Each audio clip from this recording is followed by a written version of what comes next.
podcast is proudly sponsored by Philips OLED Plus Ambilight TV. OLED Plus is the name given to the multi-award-winning combination of the latest and best OLED panel technology, enhanced Philips P5 dual-engine picture processing, the next generation of Philips Ambilight, plus superb sound by Bowers & Wilkins. Philips OLED Plus delivers the best TV picture and sound quality as an immersive performance unmatched in the premium TV market. Discover more at www.philips.com/OLED.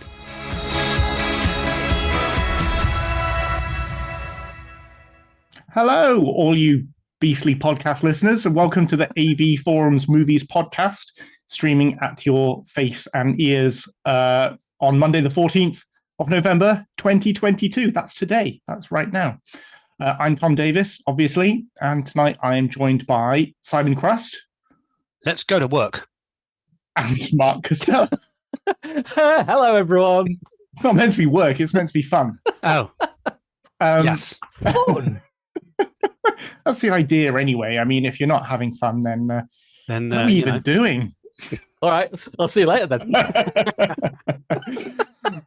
Welcome to everyone joining us. Tonight we're going to be talking about the big thing at the cinema this week, which is... checks notes, Black Panther, apparently. At least one of us has seen it, so we'll have a bit of a chin wag about that. But we're also going to be talking about a whole host of amazing 4K discs that are within our grasp. So many 4K discs, so many. Oh, it's looking like a pretty good time on the lead up to Christmas, I've got to say. So yeah, Mark will take us through the jungles of Wakanda. They have jungles. They have every other geographical... And rivers and coastlines. and cities and mountains and valleys and the moons. And then Mark will talk to us a little bit about some of the 4Ks.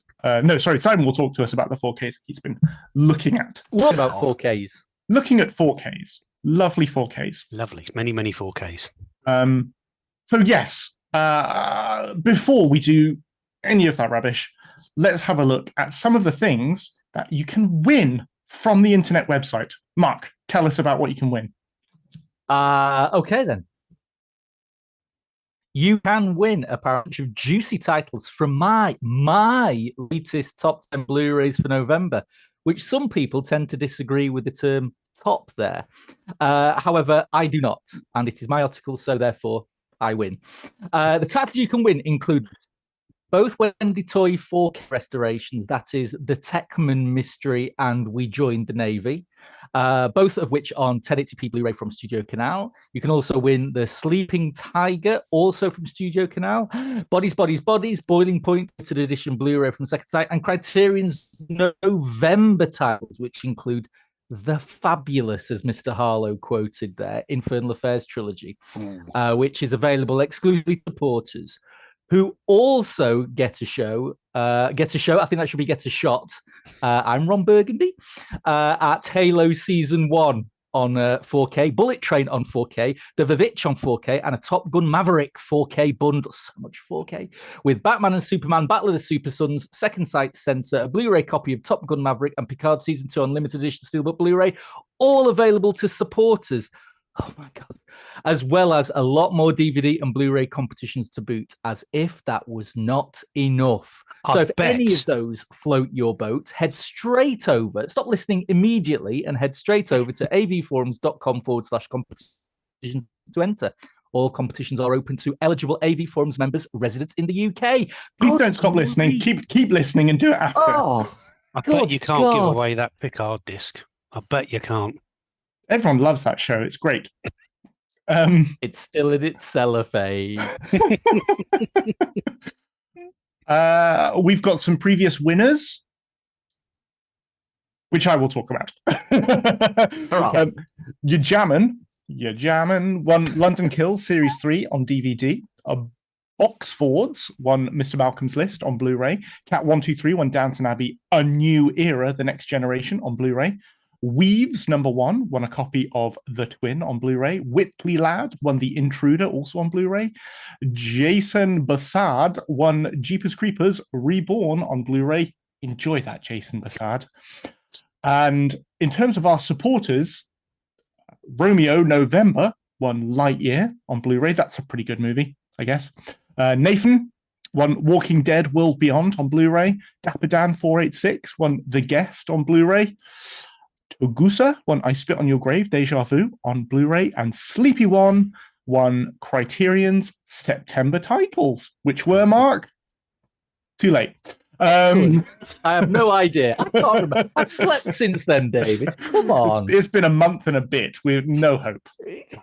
I've watched 964 Blu-rays since then. Yeah, most of them this morning. Okay, so let's stay with Mark, because Mark is in the know when it comes to Wakanda Forever. Did you get that as a joke? Not really. Black Panther 2. Mark, Yes, tell us about the 3-hour thrill ride that is Marvel's Black Panther Wakanda Forever. Okay. So, I mean, this was always going to be a very different kind of film, wasn't it? We all know the challenges, shall we say, the film had to face. I believe pre-production had started before Chadwick Boseman's unfortunate death, so they've had to completely retool the story to take that into account. And there was always a real worry about, well, what were they going to do? How were they going to address it? What tone was this film going to take? Is it going to turn into a miserable dour fest? And I think for like me, the Eternals. yes. But I think, to be fair to all concerned, they did an absolutely superb job of walking that incredibly fine tightrope between honoring Boseman, honoring the character, and still making the film something of itself, still having it fit in with the MCU canon, still working, if you like, as part of the larger franchise. It doesn't shy away from the grief, the loss that obviously everyone concerned felt. You only have to see some of the interviews of the cast now that they're going around, about the impact of having to continue the story and do the film without Boseman with them. And there's no doubt about it. It is a more somber film. There are huge stretches in this film where, the typical MCU action fare just doesn't happen. There are ruminations of grief, of loss. There are long conversations about what it meant to have lost someone and what it means to carry on. The impacts of duty versus family. There's some real meaty human issues that are talked about in here, and for me, it did what it needed to do, and it should have done. It eschewed a lot of the typical action scenes. There were a number of action beats in it, as expected. There weren't that many, so it didn't feel like your typical smashy, crashy, whiz-bangy superhero movie. But that was okay, because it introduced us to Namor, it introduced us to the Atlanteans, the Telecans, and it spent a lot of time and invested a lot of time in them as a race, in Namor as a new antagonist. And so often in these superhero movies, we all come out of it going, oh, it was an underwritten villain, the villains were useless. Not so here. And they did something really interesting with him. They followed through both the personal and the political story through Namor as well. And so it felt different, but it felt more mature. It felt a mature response to what had happened. I really enjoyed it. However, I'm not blind to some of its obvious faults. At 2 hours, 40 minutes, it's very long. It sets up an awful lot of plot beats that it then just discards the minute it doesn't need them anymore. It starts off with a brilliant scene where it places Wakanda in the international landscape. There are nations bemoaning the fact that Wakanda is not sharing its vibranium, and and there's an amazing fight scene to begin with that shows these nations, these so-called friendly nations, aren't afraid to get in their hands a bit dirty if they don't get what they want. But all of a sudden, the minute Namor's introduced, boom, all that goes away. It's completely forgotten about. So you've got people like Martin Freeman who play a very crucial role all the way through the first act and then just disappears. the new character Riri, is it Riri Thompson? Is that I can't remember the name. Riri Thompson, based at Ironheart, who's introduced in this. Very, very underwritten, very, very poorly defined. Literally a plot cipher and comedy sidekick and little else. So there are things wrong with it. And as you just pay a visit to the threads for people who can spot an awful lot of plot holes in the morass of plot that the film presents. But for me, I didn't even know what the film was going to be, how it would carry on. The bold decision to not recast T'Challa, the bold decision to basically go on without that main character. And I think the film did a superb job of paying its respects, but still being an MCU franchise entry in its own regard. So yeah, I really enjoyed it. However, I can see, because it's so different, I can see a lot of other people not enjoying it as much. So yeah. Is it worth That's me. cinema That's trip? Wakanda. Is it worth a cinema trip? That's the big question. Or can you wait till Disney Plus? It's a tough I one. got you there. It's a very tough one, because you've got to wait up, haven't you? 2 hours, 40 minutes is a long time in a cinema seat. So, we had the conversation with Kaz, didn't we? Kaz, one of Gina Harlow's, is a very big Black Panther fan, but even the debate there about what would a youngster do 2 hours, 40 minutes of that film in the cinema? And I think I said the answer was no. However, one thing I will say, there was a real so I went on Friday night to an IMAX. The first time the IMAX I've been to has been sold out. There was applause. It was a real cinema experience from that respect. Excellent. So I don't know is the simple answer. I think as a spectacle, it's your typical MCU, visual splendor, as it were. But I think that 2 hour, 40 minutes runtime is a challenge to all but the hardest of bladders. Hardest of buttocks. I don't like the way you said that with such relish, Simon. He was into that. Okay. Sounds good. Sounds good. I enjoyed it. I will, I'm sure, end up going to see it at some point, because I tend to. You can't. And there's now else on. Well, do you know what? You say that, but Top Gun Maverick's still playing, isn't it? Yeah, probably. Almost certainly. Yeah, somewhere. But while the big event of Black Panther is going on, lots of smaller studios are releasing little bits and pieces under the radar alongside it. So last week we had the release of Something in the Dirt, the new Benson and Moorhead movie. This week coming up, we've got the release of the new James Gray movie, Armageddon Time. James Gray of Lost City of Z and Ad Astra and that sort of thing.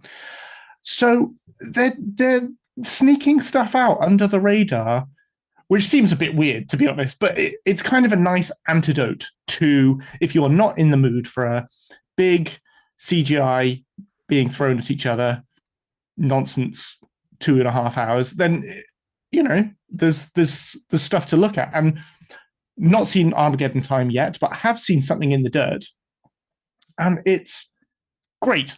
It's really nice, really good. It's a proper return to the roots of what made Benson and Moorhead a really enjoyable pairing from the beginning. So thinking back to Spring, thinking back to The Endless, really understated, low production values, character-focused weirdness. And for that reason, I can't recommend it highly enough.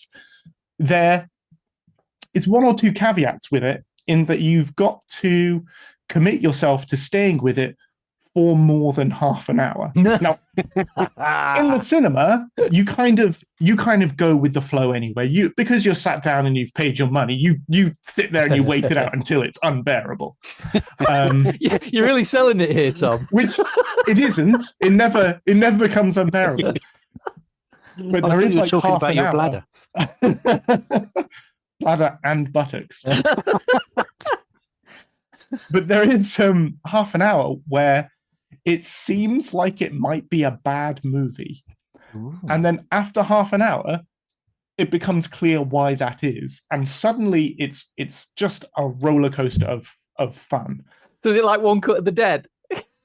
I mean, it's not quite that balanced. Not quite that balanced.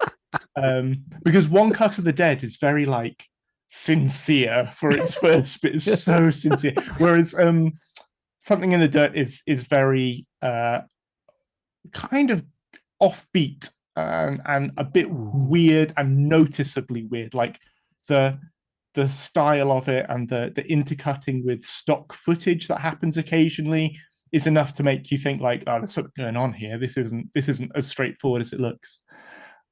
Essentially, it's about a guy who moves into an apartment building, an apartment that has been empty for, I think, years.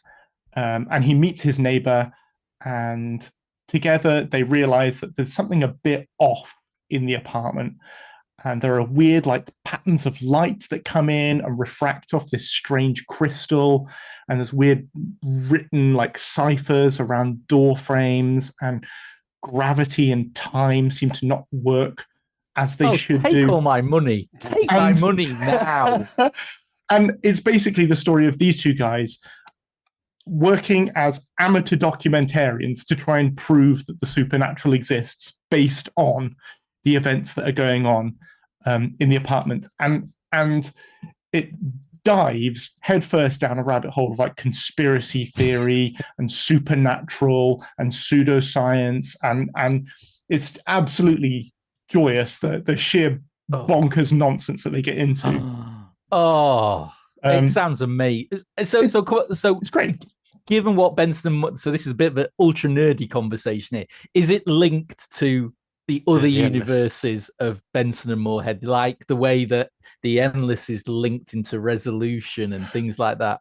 Possibly, but not overtly. I need this. I need to see this. It's not without its problems. Like in the last act, it kind of falls apart a bit. It starts to focus a bit too much on the less interesting elements of what is going on, which I kind of understand why, but it sort of makes it a little bit unsatisfying towards the end. But there's a good like 45-minute hour chunk of it that is just brills. It just hit a nerve for me. It touched the right spot, and I had a great time with it.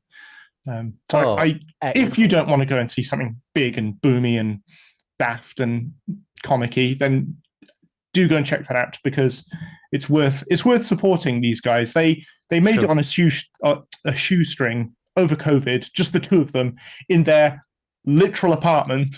They just made it at home. They literally made it at home, and it's great. It's just fun. Huge fan of Benson and Moorhead, and I'm so pleased that after they got Moon Knight, you almost had visions of them being lost in the Hollywood mainstream. But so glad they've just gone, nope, stuff it. We're gonna retain who we are and what we're all about. Well, really it's like, pleased to hear that. It's like they were forced into it, because they had Synchronic, which was a bigger budget than what they were used to, and then they obviously had Moon Knight, which is Disney money. But this is obviously like scaled way back, made for no money, and that's why they kind of rediscover the things that made them interesting to begin with. Fantastic! Can't wait. Yeah, man. Yeah, love it.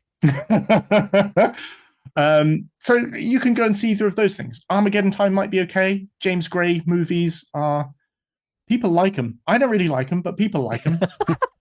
I'm reviewing it. I'm going to be completely honest and open. Like, I'm expecting to think that it's fine, and then to be told off on the forums. 4 out of 10. Yeah, the trusty Tom 4. Does it get a dusting? Ad Astra, I would have given that a 5. That's straight down the middle. Yeah. Yeah. Yay! Someone agreed with me. I like the big space ladders at the beginning, and that was about it.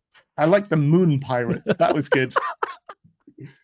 Absolute nonsense. Anyway, moving on from where do you go from moon pirates, Tom? Work a link through, Mr. Host Man. Come on, link us through from that. Well, I mean, James Gray goes from moon pirates to attacking monkeys. Do we have anything that is like attacking monkey related?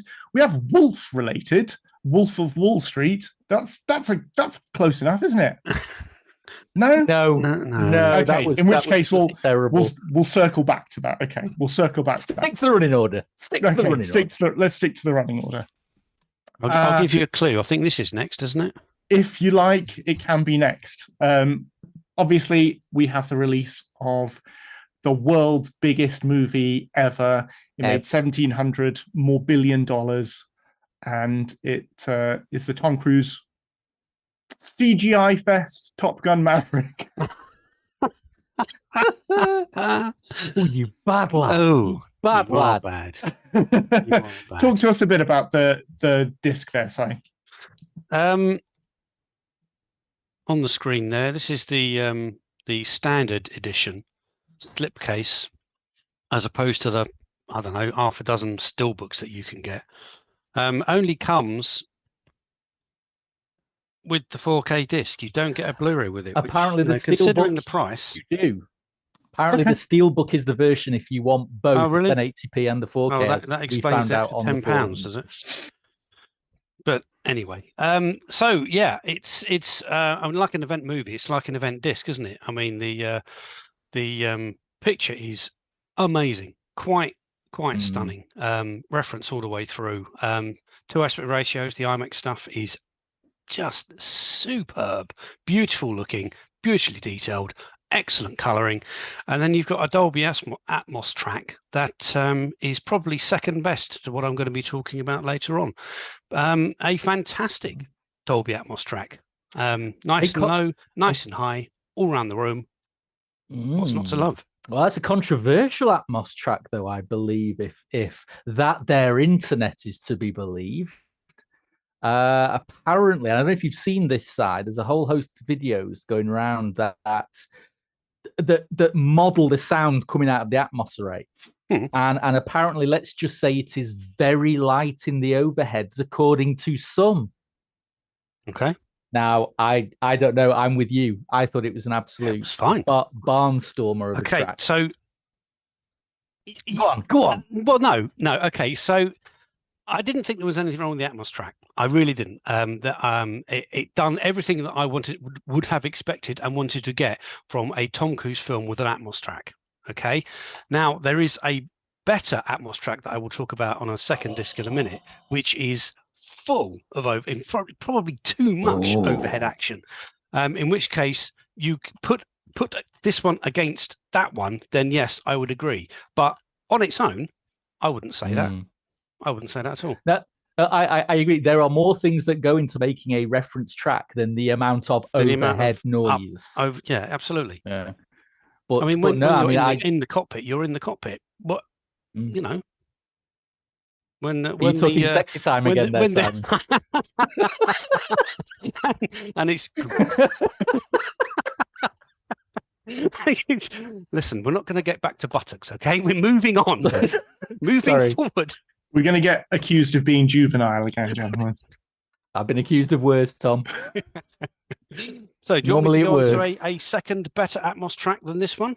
No. Let's stick with Top Gun for a second because we need to talk a little bit about picture quality. How does it look? Awesome. I said that. Well, and what I mean, let's have a bit. Come on, Simon, you're a professional here. Let's have a bit more detail than that. What's awesome? Awesome. It's well, okay. So it was filmed with IMAX cameras, and specially made little Sony IMAX cameras that fitted in the cockpit, blown up to 1.9. Is it? It's not the 1.43. It's 1.9. Yeah. And it's absolutely superb. It's you can't. I couldn't fault it. It's perfect. There's nothing you can fault with it. The color is perfect. The darkness is perfect. The highlights are brilliant. You might get people moaning that it shifts aspect ratios, but on your OLED, it's fine. What did you think, Mark? Did it bother you that it? No, not at all. And I'm on a projector screen as well. So luckily though, I'm not fixed height, so the changing aspect ratios don't bother me. I think what's really good now is if you think back to the early days of digital photography. You know, you could very, very quickly tell a digital image. It looked fake. There was a plasticky sheen to it. It didn't have a lot of depth to it. And you just compare that to the pristine image that these digital cameras are now capturing. I mean, it doesn't look like film. There's obviously no grain. There's none of that texture to it. But every other facet, I mean, the depth of field, the clarity of the detail, again, there was. I don't know. I think it does look a bit like film. No, it doesn't. I also don't think it plays like film. Well, it plays like film. It plays like 17mm film. I would say it's missing like a level of texture to say that it, like, you know, when you watch the opening of Top Gun side by side with the opening of Maverick, which is essentially it's the same film. It's the same film. It's just the same film. Good job. You made the same film.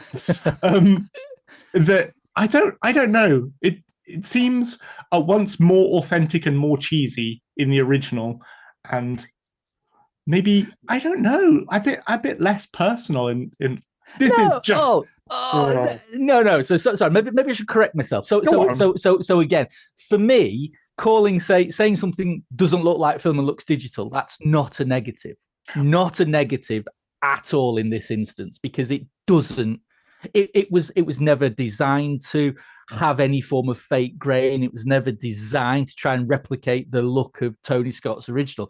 It was a pristine, the best of the best digital capture, and it looked absolutely amazing. It does look gorgeous. I just think that the way that it opens begs that comparison, and I think it's a bit of a, like, I don't know, not necessarily a folly, but it reminded, rewatching Maverick reminded me that I sort of just wanted to watch that bit of the, like, you know, why? Anyway, it's lovely looking. It doesn't look like film, Simon. 2 to 1. Okay. Oh, but it does. It's the film and the disc release of the year, I think. I don't think you're going to get too many people who are going to moan about that. Okay. Although the next disc I'm talking about. Oh, you see, now you're just teasing me. Come on, Si. What's next up, Simon? Next up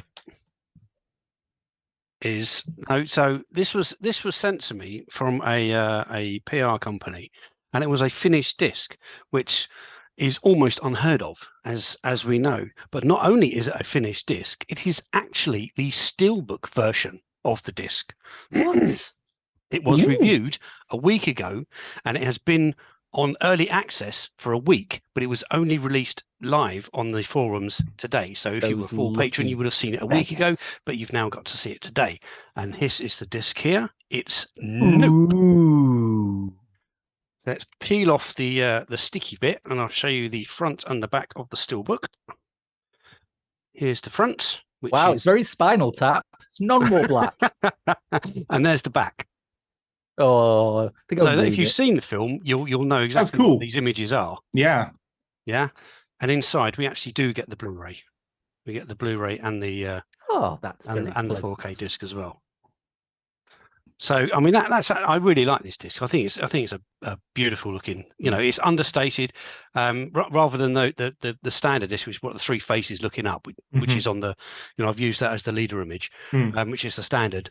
This I really quite like it because it's kind of enigmatic. If you haven't seen the film, you've got no idea what that is, and I won't spoil it. Good. That's a shame. But again, so image-wise, because I don't really want. If you talk about the film, it's an okay film. If you were to put his films in order, 1, 2, 3, I think you've got 1, 2, 3. It's that order. This is not his best film for me. I don't think it's his best film. It's a little bit too on the side. It's a little bit too trying a bit too hard to be a bit cerebral. I feel the menace. Isn't scary enough. But, you know, that's how I felt. I mean, a lot of people. Nope. Are you saying nope to that? You're right that it's not scary in the slightest. It just isn't. Like there's no real threat or menace. No, it doesn't feel. You don't. Well, you maybe at one point in the house at night, but that's probably the only time where it goes for anything like approaching horror.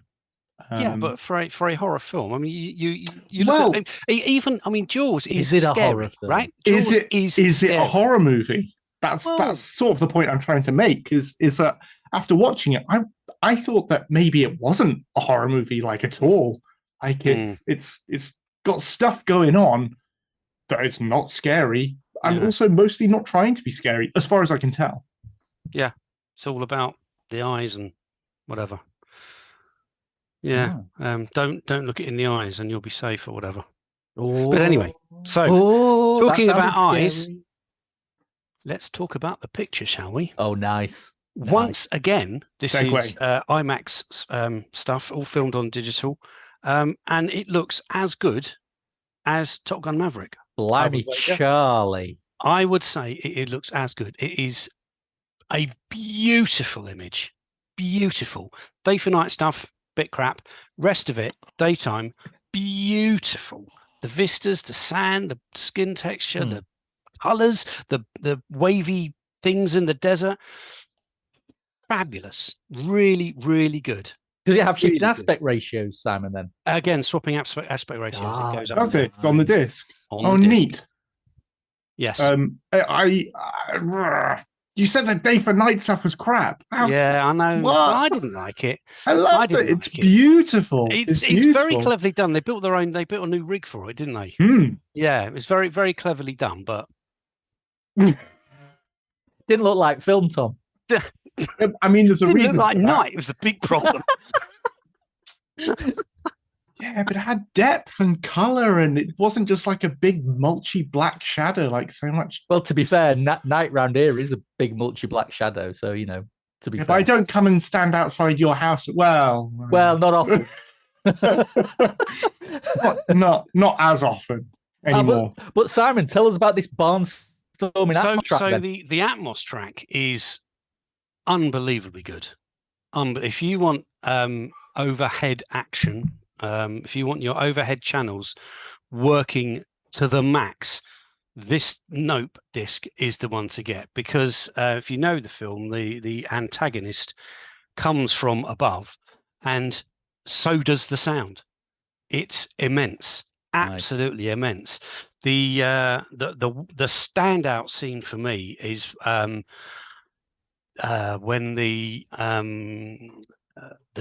everyone gets picked up from the sideshow. I'm trying to be a bit cagey. Shall I just do this? La la la la la la la. The Wild West Frontier theme park, the rodeo show thing. Yeah, there is an element there when a lot of people come to a bit of a sticky end, and the film takes you through where they are going, and the soundtrack was, oh my goodness me, you are with these people getting going through what they're going through. It's immense, and I was hugely impressed with it. Brilliant. Yeah, I remember I saw it in IMAX, and the sound design in the theater was just mind blowing. It was a real highlight of the film. So it's great that has translated properly to a good solid Atmos track. Well, you guys have just cost me an extra tenner. I was going to pick that up on iTunes and save myself a tenner. Not anymore. Swans. It's great. It is the second best, not the third best Jordan Peele film. It is great. And talking about otherworldly things. This is not the running order, but I do want to mention this. This is another disc that was sent to me, another finished copy.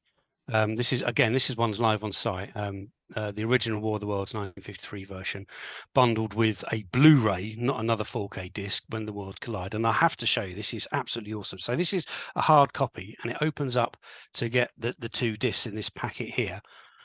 So if we open it up here, let me get the You get various bits and bobs with it. There's art cards and postcards, which of course I've not opened. Ooh, art cards. You get magnets as well. Ooh, Spaceship magnets. magnets. How cool is that?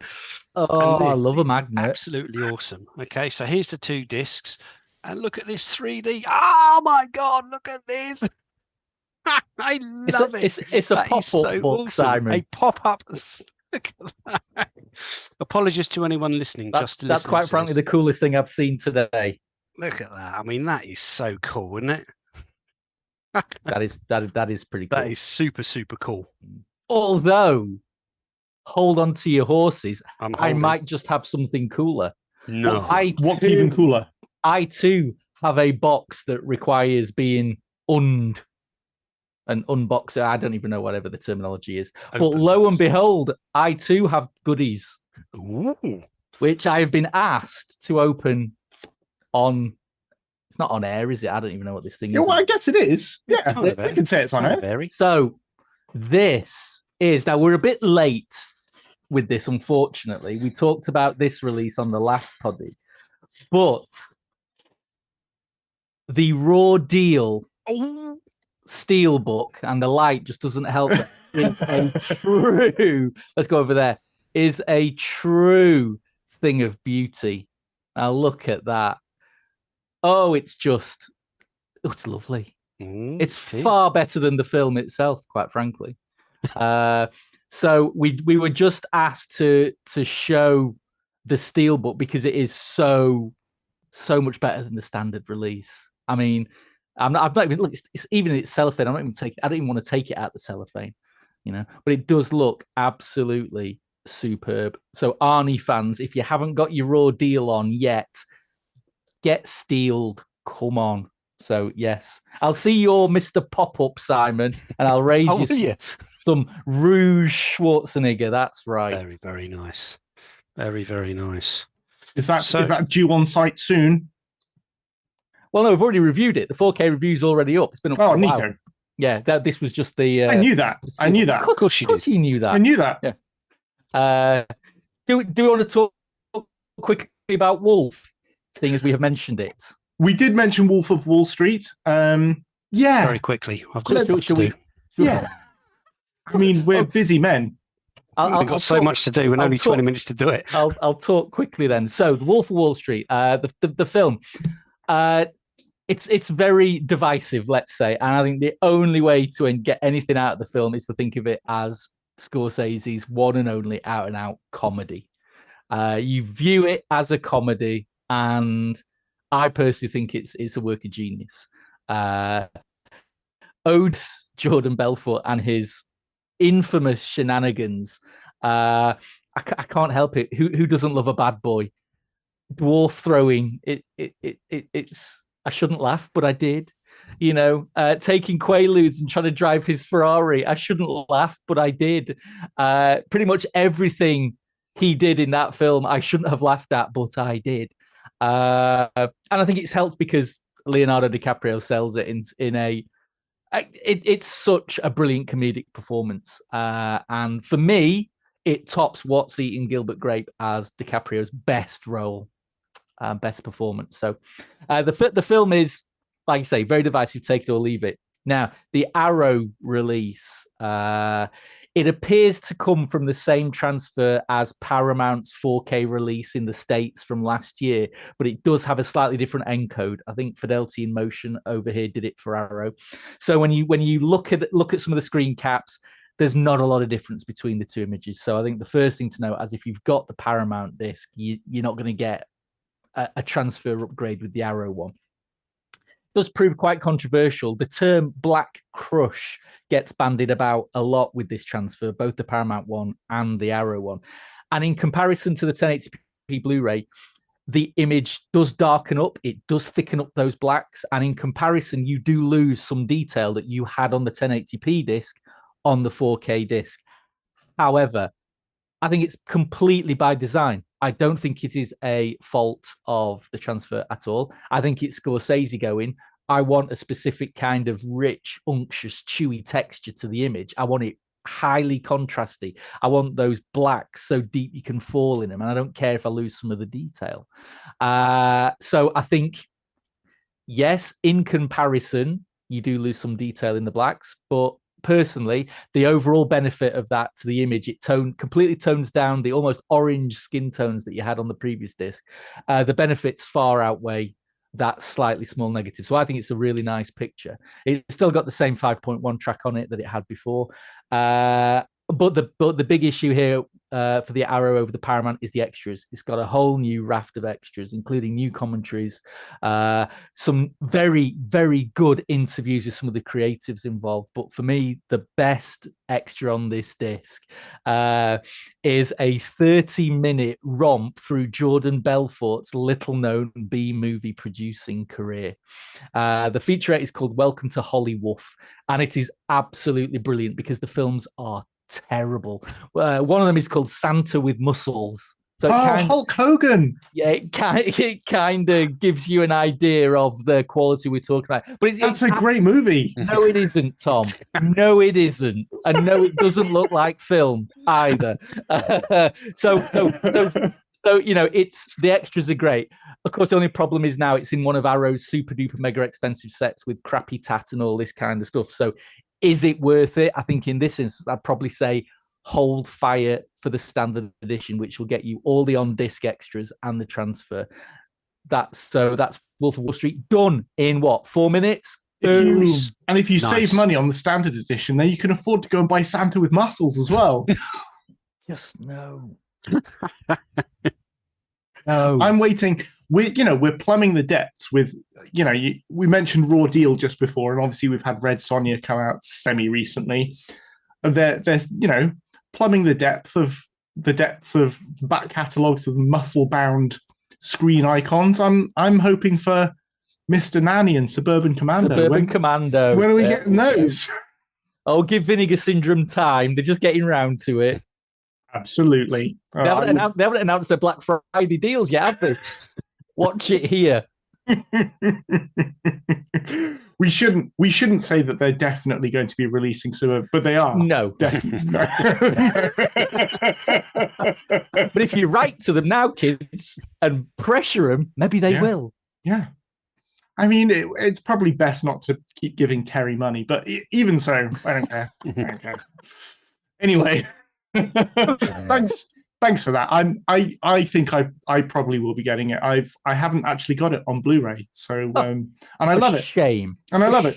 Shame. So at some point it will definitely be on the list. Good. There is one more. No, there is not one more. We will move on from the 4K a discovery. But we can't. Why? There's two more to just. Can I mention them in briefly? You can absolutely mention very, them very briefly. In the chat thread, it asks, "Are we going to be talking about the trial?" Let's talk about the trial. I watched it before the podcast in preparation for writing it tomorrow. What a bonkers film! Totally out there. But it looks amazing. Again, it looks like film because it was shot on film. 1962. Dolby Vision, superb looking image for something that old. Beautiful grain structure. Not so impressed with the sound, only a mono soundtrack. Nothing wrong with that, but it's a little bit tinny. It's a little bit distorted. It's not great. And the film is totally bonkers. But I've only just finished watching it, so I haven't really formulated my thoughts about it yet. But I will be trying to. Orson Welles? It's an Orson Welles, yeah. It is Orson Welles and Tony Perkins, Yeah. trying to distance himself from Psycho.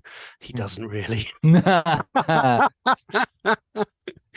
So there we go. We've mentioned the trial. That will be up on site, probably early access as well, before it goes live early next week.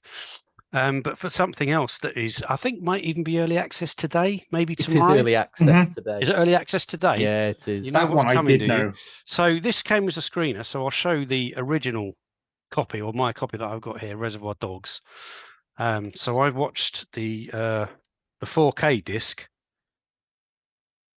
over the weekend, wrote it today, got it posted early access today. So if you're a top tier patron, you can read that already. Don't need to talk about the film. Everyone knows the film, don't they? Quentin Tarantino's first and probably best film. I'm familiar with it. Thank you, Simon. Yes, most people are familiar with it. Kind of shot Hollywood in the arm or was it in the buttocks?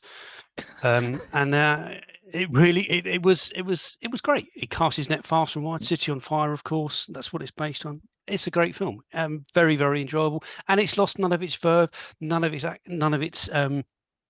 Everything about it is still as if it was brand new. It still feels new when you watch it, which is quite. I mean, I haven't seen it for years, and spinning it again, I thought, wow, this is really quite a good film. He's really captured something here. He might go on to have a career. Tarantino he might chap actually make one or two more good films, and he did make one, or was it two good other films? The whole other podcast there, Simon. Absolutely, a whole other podcast. But I do want to talk about the picture here, because when I spun this disc, I thought, wow, this is incredibly looking. This is amazing. It's beautifully detailed. I mean, seriously, there's a lot of there's a lot of close-ups, so there's a lot of good facial texture. Pores, hair, sweat, particularly little sweat and little blood spots on them. Fabulous, really good. The warehouse scenes, it's all grubby, dirty paint peeling, and you can see everything perfectly. And I'm looking at this going, it's too clean. It's too clean. This has been DNR to hell. Surely it must have been. So I dug out my old disc. I popped in the Blu-ray just to double check one against the other. Now there wasn't, believe it or not, I don't know when you last saw Reservoir Dogs on Blu-ray. There's not a massive amount of film grain on it. So that initially surprised me, but when you look a bit closer, it is a bit of a grubby film. It was made on a budget, so, and it is a bit grubby. There's various filmic defects on it which are inherent to the print, and that's what makes this Blu-ray pretty good. It's softy, the colors aren't brilliant, it's okay.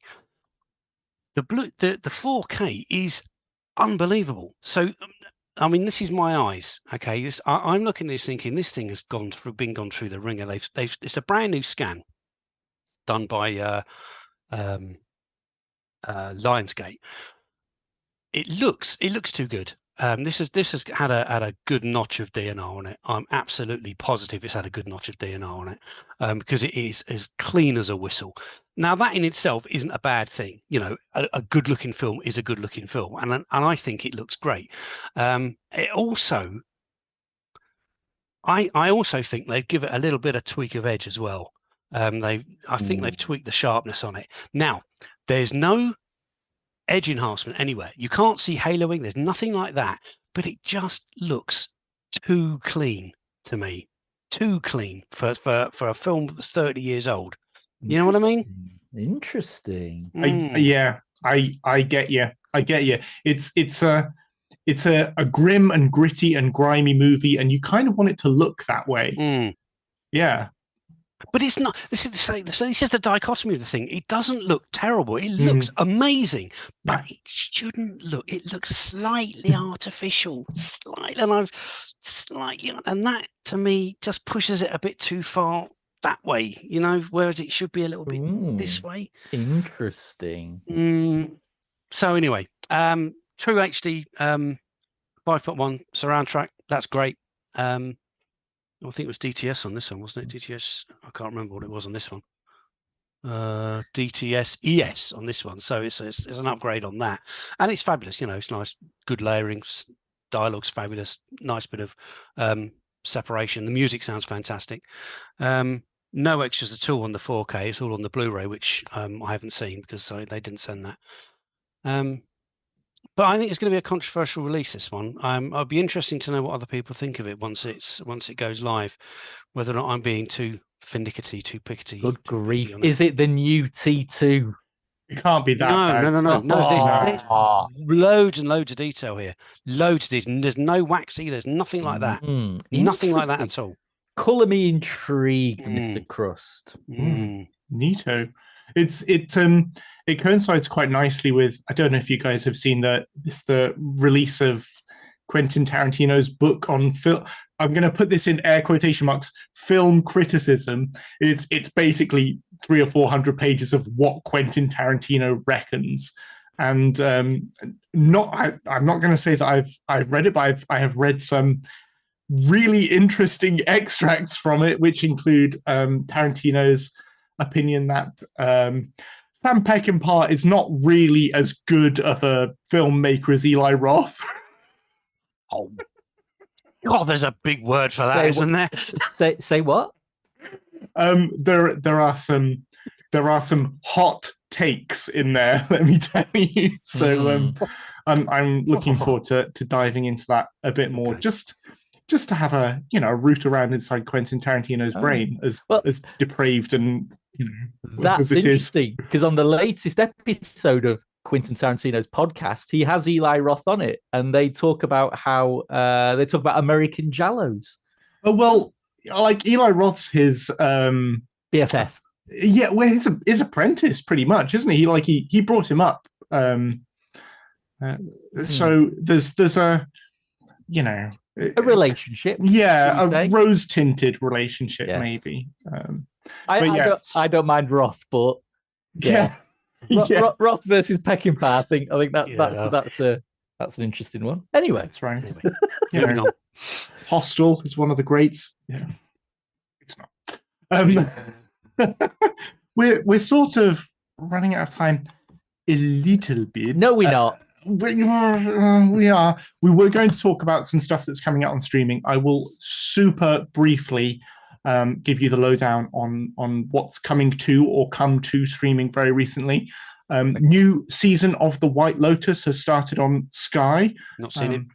Which the first season was so brilliant. And the second, yeah, absolutely, it was horrendous people that you kind of liked, which is a super difficult balance to strike. Sounds like the podcast to me. Yeah, we do it better. We do it better. Awesome. I'm just saying. Anyway, season 2, not quite, from what I've seen, not quite hitting the highs of season 1, but definitely more consistent and super enjoyable either way. So give that a go. And cool.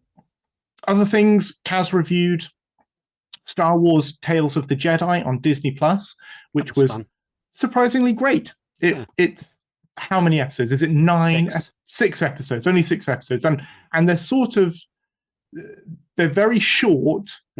And they kind of work in blocks of 3, except divided. So you've got an episode about Ahsoka, 3 episodes about Dooku, 2 more episodes about Ahsoka. So, but they're they great. Kind of work. They kind of work. Yeah. They don't work in isolation, though. You have to know the lore. You have to have seen the other shows for it to make any sense whatsoever. Absolutely. Yeah, absolutely. Do you know what? The 3 about Dooku work enough as a backstory for him in Attack of the Clones to make him like a character. Yeah, understandable in his motivations. As opposed to, it's Christopher Lee. Yeah.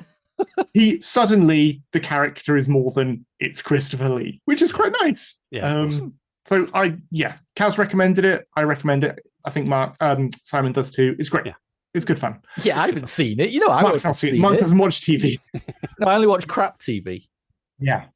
Speaking of crap TV, Mark, Warrior Nun Season 2 came out last week. Nice. It's not very good. Oh, there you go. Watch. Do you know what? I was a real champion for the first season. It was like a new Buffy for me. It was cheap Buffy, wasn't it? So it was absolutely a Buffy knockoff, but it was quite good. And the main character is still really likable, and the internal monologue is still really fun and funny. But the rest of it now has just devolved into teenage trash, and it's just not worth your time. So don't bother. Oh. Season 1 was fun, trash. Season 2 is trash. Trash. Gotcha. Never mind. And if you haven't yet watched Guillermo del Toro's Cabinet of Curiosities, it might be past Halloween, but it's not too late to watch it. It is brilliant. It's jolly good. I have watched some of these. Oh boy, is it great. There are a couple of less good episodes, but I enjoyed all of them. So even if you don't like one of them, keep going. You'll probably find one that you like. It's like an old-fashioned TV show with episodes. You don't have to watch them all. You can just dip in and out of it. It's an anthology show. It's a good old-fashioned horror, creepy anthology show. Watch. Creepy rather than horror. Creepy. Yeah, it's unsettling. Definitely not particularly scary, but it's more about the craft of the genre tropes. It's more about like the we're ticking a box, but we're putting a very beautiful tick in that box. And it's lovely. And we're making an hour an episode. They get a lot done in an hour. It's fantastic. I was going to say, and they're making the box talk in Crispin Glover's accent. Man, people have got a problem with that accent, and I don't blame them. I love it. Yes. Now that accent is a hot take, but a hot take on what? I'm not quite sure. I'm positive he knows someone with that accent. That's the only way that you couldn't invent that accent. Go away and watch it. Pickman's Model. I think Pickman's it's Models. Oh yes, my favourite episode. That awesome. So I love a bit of Lovecraft, and that was really, really well done. They took that story and they blew it up, didn't they? They did. It was one of my favourite stories, so I was really looking forward to it, and they did a solid job of beating it up. Yes. So and on and on. Dan Stevens doing an also ridiculous accent, which is brilliant, and the Jennifer Kent, who did the Babadook and the Nightingale, directed the final episode, which is just one of the most atmospheric. Again, not scary, and using kind of cliches, but using them in a really carefully built way. And if you've not watched it, go and watch it, because it's all good. Yeah. It's all good. Good. Oh man, Mark, you have your top 10 Blu-rays article for November published. Yes. You loved Infernal Affairs, all of them, as much as Kaz. Gave them 10, 10, 10. And it's his pick of the month. It is his favorite of all of them. And you can win it, by the way. Head off with you. Can you? Yeah, absolutely. Sure. You can win it. So go ahead and win it. Go to the website. Speaking of winning things, we have a podcast competition right here, right now. So to celebrate Tom Cruise's Top Gun's Mavericks 4K disc release, we're going to give away a different Tom Cruise movie. Hey! Because we're like that. So you can win the firm on Blu-ray if you answer this beautifully simple and yet perfectly crafted question. Who directed Sidney Pollack's The Firm? So answers on a postcard. Don't put your answers on a postcard, you won't win. Go to the website and enter the competition, and you can win a copy of that quite good movie. Nice. Excellent. Nice. So I've got a couple of questions before we round off. Yes. Star Wars Andor. Oh my God. Is it actually Star Wars? Do you know what? Yes. It is Star Wars and more. That's what I like about it. Star Wars is? Yeah, it fills the Star Wars box and then reaches outside of it. I love it. We need to have a conversation about this. We do. Because if you think of Star Wars and then you watch Andor, do they fit together? Sure they do. You've got a goofy little robot in there. For next week. Okay, next time. We haven't got time to get into it. No, we'll wait until Andor's finished and then we'll talk about the whole really thing. Go into it, because Tune in and we will spoil the shit out of it. It's going to be great. Does that mean I've got to watch it? Yeah, you should. mate, you should. It's so great. I was too busy watching Maya and the Four, recommended to us from the last poddy. Thank you very much, whoever recommended that. We did our homework, didn't we? Mm-hmm. To be fair, we only did a bit of the homework because we only watched really one episode, but it was good, clean, kiddie-tastic fun. That's reviewed. I watched a couple. It was good family stuff. Yeah, it was fun enough. So it was made by the guy who did Book of Life. Book of Life, yeah, which is good.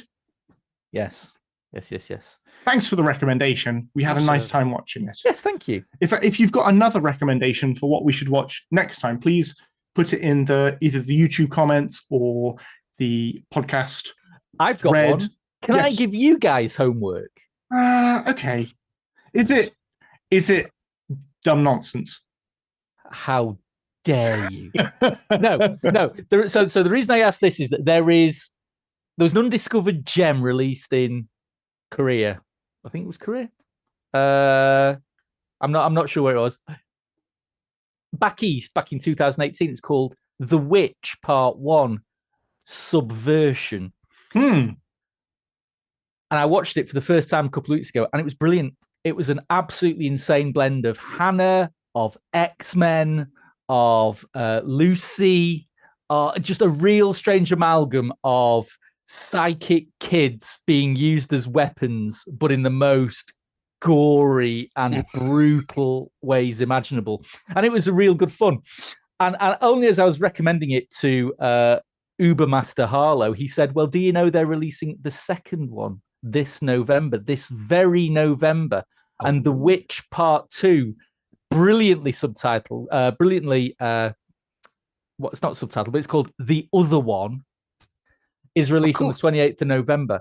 I'm reviewing it for the site, but if you have not seen The Witch Part 1, the Subversion, you should get it watched, because it's... Where can we get this? Is it on a streaming service, or have we got to purchase it? I think it is on all 4. Oh, neat. Yeah, terrestrial television. Goodness me! So everyone out there in podcast land who has not seen it, check it out. It's brilliant. Sweet. And I know we've got to go, but speaking of terrestrial television, my box of Ghostwatch came last week. Hooray! Just in time for next year's Halloween. Yeah. Due on the 31st of October, came on like the 7th of November. Anyway, man, it's still great. And brilliant. The restoration they've done on it is minimal. Like, there are scan lines on the outside broadcast sections. Oh, yeah, but you'd miss them if they weren't there. It's great. It's still fun as heck. Excellent. So yeah, that was a 101 Films release just last week. Anyway, we're out of time. Please let us know if we haven't covered anything that you'd like us to talk about, and maybe we'll talk about it next time. Probably not. If we're not too busy talking about Andor. I mean, Andor is like an hour discussion. Like, maybe we'll do a special for Andor. Yes. So thank you so much for listening to us waffle on and get things wrong as well. We claimed earlier in the podcast that Nope was like digital. It's not. It's shot on film. Anyway. Some of it is. Some of it's digital. Well, yeah, because that's sort of the whole point of the movie, is that it's about the different methods of filming. There was shitloads of cameras. They used like 20 different cameras. They absolutely did, and like that's Anyway. like, the whole point of the film that we just glossed over. Anyway, so yes, thank you for listening to us waffle on. So that is it for this evening. Thank you very much to the hardware team and to these two champs and all of you. Champs or chumps? Yeah, for listening to us. If you enjoyed listening, then please do like and subscribe and do the YouTube things. Plus, you can hit the notification bell, ding, for finding out when we publish new videos and stuff and product reviews and all of that lovely stuff. You can follow us on Twitter and Facebook, the socials, and you should bookmark avforums.com on your internet browser. Become a Patreon. Thank you. I knew there was more stuff. Become a patron. Also, merch there is, maybe, if I can't remember anymore. But also, thank you. T-shirt, 5-star rating on your podcast app for listening. Because you enjoyed it so much. This is just the most fluent end that the podcast could possibly have had. Slicker than snot, Tom. Slicker than snot. Is it surprising that I'm so very rarely entrusted to do this? Thank you very much for a final time for listening and or watching. And please join us for the next podcast, which is at the end of the month, the 28th of November. Until then, sleep night. Don't have nightmares. I love you all. Good night. Night.